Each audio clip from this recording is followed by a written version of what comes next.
Okay, it's Tyler Maki with another episode of the Idiots Parade. Um,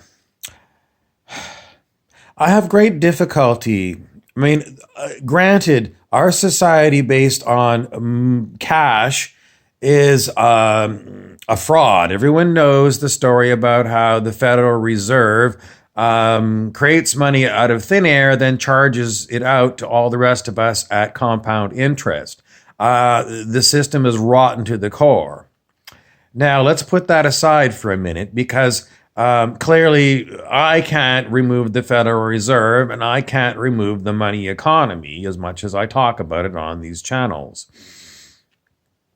But in the meantime, while we're waiting for the revolution, which means basically the overthrow of the governments who are perpetrating the fraud of money onto us, um, we have to consider how do you live in a money economy? You must live very frugally. You must live very frugally. A third time, you must live very frugally. What do I see people do? I see people do the exact opposite.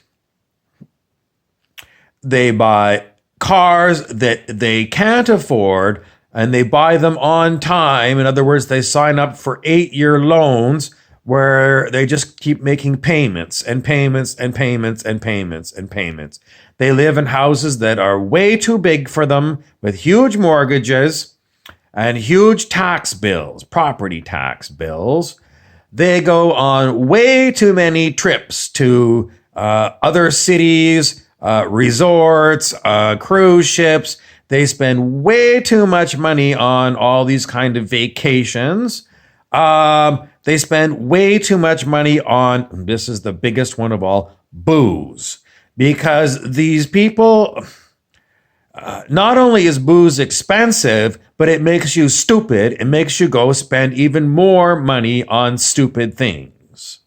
And then at the end of your trip to the resort or the cruise ship, what have you got? You've put on 10 pounds of fat on your waist from all the booze and food you've eaten.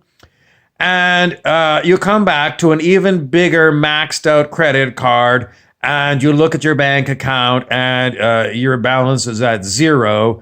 Your rent is due on your house. Your rent is due on your car. And this is no way to live. You have got to ditch your high spending lifestyle. No one listens to me. I'm Tyler Mack.